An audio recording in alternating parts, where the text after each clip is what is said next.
room. My fellow Americans, this morning, our nation is overcome with shock, horror, and sorrow. This weekend, more than 80 people were killed or wounded in two evil attacks. One Saturday morning in El Paso, Texas, a wicked man went to a Walmart store where families were shopping with their loved ones.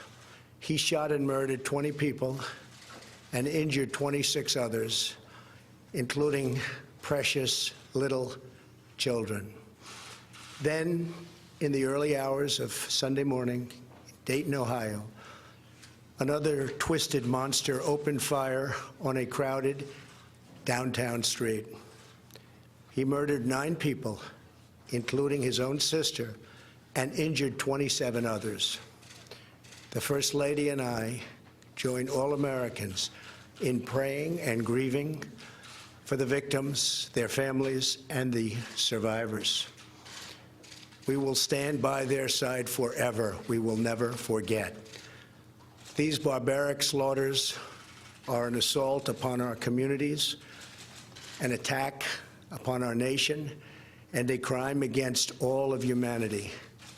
We are outraged and sickened by this monstrous evil, the cruelty, the hatred, the malice, the bloodshed, and the terror.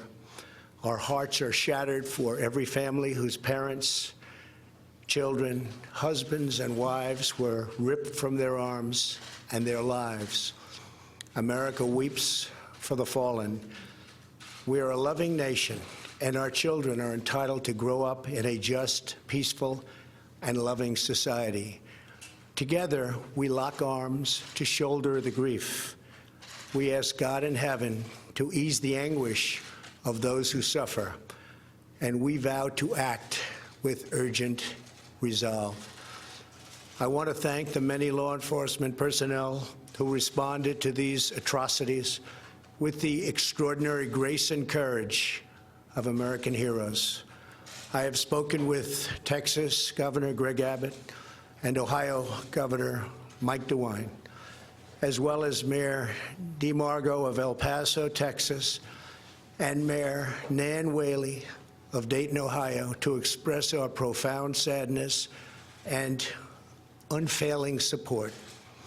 Today, we also send the condolences of our nation to President Obrador of Mexico and all the people of Mexico for the loss of their citizens in the El Paso shooting. Terrible, terrible thing. I have also been in close contact with Attorney General Barr and FBI Director Wray. Federal authorities are on the ground, and I have directed them to provide any and all assistance required, whatever is needed. The shooter in El Paso posted a manifesto online consumed by racist hate. In one voice, our nation must condemn racism, bigotry, and white supremacy. These sinister ideologies must be defeated. Hate has no place in America. Hatred warps the mind, ravages the heart, and devours the soul. We have asked the FBI to identify all further resources they need to investigate and disrupt hate crimes and domestic terrorism, whatever they need. We must recognize that the Internet has provided a dangerous avenue to radicalize disturbed minds and perform demented acts. We must shine light on the dark recesses of the Internet and stop mass murders before they start. The Internet, likewise, is used for human trafficking, illegal drug distribution, and so many other heinous crimes. The perils of the Internet and social media cannot be ignored, and they will not be ignored. In the 2 decades since Columbine, our nation has watched with rising horror and dread as one mass shooting has followed another, over and over again, decade after decade. We cannot allow ourselves to feel powerless. We can and will stop this evil contagion. In that task, we must honor the sacred memory of those we have lost by acting as one people. Open wounds cannot heal if we are divided. We must seek real bipartisan solutions. We have to do that in a bipartisan manner that will truly make America safer and better for all. First, we must do a better job of identifying and acting on early warning signs. I am directing the Department of Justice to work in partnership with local, state, and federal agencies, as well as social media companies, to develop tools that can detect mass shooters before they strike. As an example, the monster in the Parkland High School in Florida had many red flags against him, and yet nobody took decisive action. Nobody did anything. Why not? Second, we must stop the glorification of violence in our society. This includes the gruesome and grisly video games that are now commonplace. It is too easy today for troubled youth to surround themselves with a culture that celebrates violence. We must stop or substantially reduce this, and it has to begin immediately. Cultural change is hard, but each of us can choose to build a culture that celebrates the inherent worth and dignity of every human life. That's what we have to do.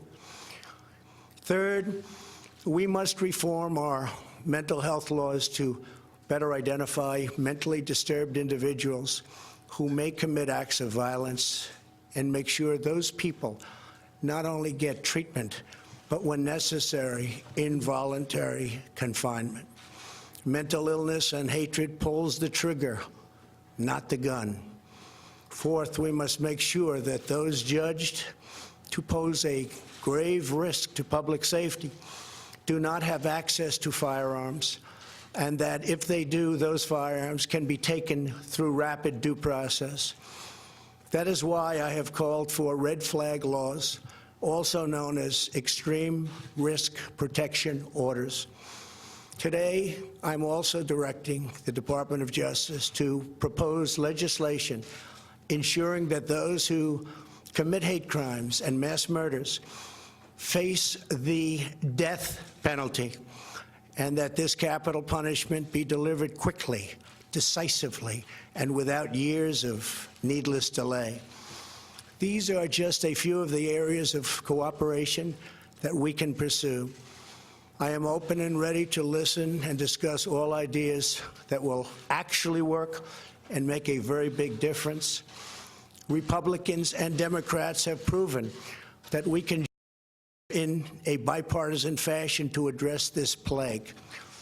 Last year, we enacted the Stop School Violence and Fix NICS Acts into law, providing grants to improve school safety and strengthening critical background checks for firearm purchases. At my direction, the Department of Justice banned bump stocks. Last year, we prosecuted a record number of firearms offenses. But there is so much more that we have to do. Now is the time to set destructive partisanship aside, so destructive, and find the courage to answer hatred with unity, devotion, and love. Our future is in our control. America will rise to the challenge. We will always have, and we always will, win. The choice is ours, and ours alone. It is not up to mentally ill monsters. It is up to us. If we are able to pass great legislation after all of these years, we will ensure that those who were attacked will not have died in vain. May God bless the memory of those who perished in Toledo. And may God protect them. May God protect all of those from Texas to Ohio. May God bless the victims and their families. May God bless America. Thank you very much. Thank you.